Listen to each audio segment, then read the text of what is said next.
అత్తపై అల్లుడు కత్తితో దాడి చేసిన ఘటన ఏలూరు జిల్లా కొయ్యలగూడెం గ్రామం తారకనగర్లో చోటు చేసుకుంది. ఈ ఘటనలో అత్త పోల మంగమ్మ అక్కడికక్కడే మృతి చెందింది. కుటుంబ కలహాల నేపథ్యంలో మధ్యమతిలో దాడి జరిగినట్టుగా తెలుస్తోంది. ఈ ఘటనపై కేసు నమోదు చేసుకున్న పోలీసులు దర్యాప్తును చేపట్టారు.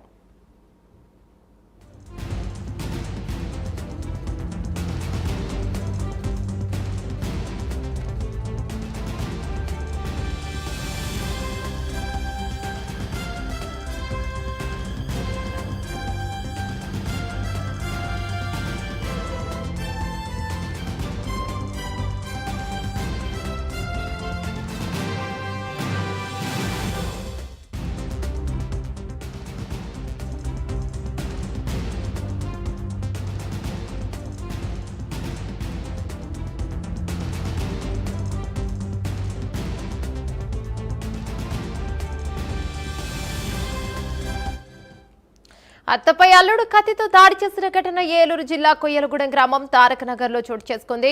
ఈ ఘటనలో అత్త పోల మంగమ్మ అక్కడికక్కడే మృతి చెందింది. కుటుంబ కలహాల నేపథ్యంలో మధ్యమతిలో దాడి జరిగినట్టుగా తెలుస్తోంది. ఈ ఘటనపై కేసు నమోదు చేసుకున్న పోలీసులు దర్యాప్తును చేపట్టారు. దీనిపై మరింత సమాచారం మా కరెస్పాండెంట్ సత్యనారాయణ అందిస్తారు. రైట్ సత్యనారాయణ, చెప్పండి, అసలు ఏం జరిగింది? ఏలూరు జిల్లా కోయిలగూడెంలో దారుణ ఘటన చోటు చేసుకుంది. ఎవరైతే అల్లుడు తన పిల్లనిచ్చిన అత్తపై కత్తితో దాడి చేసి అతి కిరాతంగా చంపడం జరిగింది. ఏదైతే వివరాలకు వెళ్తే పోల మంగమ్మ వయసు 80 సంవత్సరాలు ఉంటుంది. ఆవిడకి ఒక మొత్తంగా 5 కొడుకులు 3 కుమార్తెలు.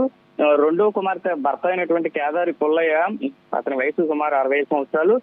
తాగి తన కూతుర్ని వేధిస్తున్నాడనే ఉద్దేశంతో తన బిడ్డని ఇంటికి తీసుకొచ్చి తన దగ్గర ఉంచుకుంటున్న నేపథ్యంలో అల్లుడు ఎవరైతే ఉన్నారో పుల్లయ్య పదే తన భార్యను పంపించాలని చెప్పి అత్త దగ్గరికి తిరుగుతున్న క్రమంలో తను పంపించట్లేదని కక్ష పెంచుకొని ఇదే నేపథ్యంలో గత రాత్రి కత్తితో ఆ అత్తపై కిరాతకంగా దాడి చేసిన ఘటనలో అత్త పోల మంగమ్మ అక్కడికక్కడే మృతి చెందడం జరిగింది. దీనిపై ఇటు కోయిలగూడెం పోలీసులు కూడా కేసు నమోదు చేసి దర్యాప్తు చేస్తున్న పరిస్థితి అయితే కనబడుతుంది.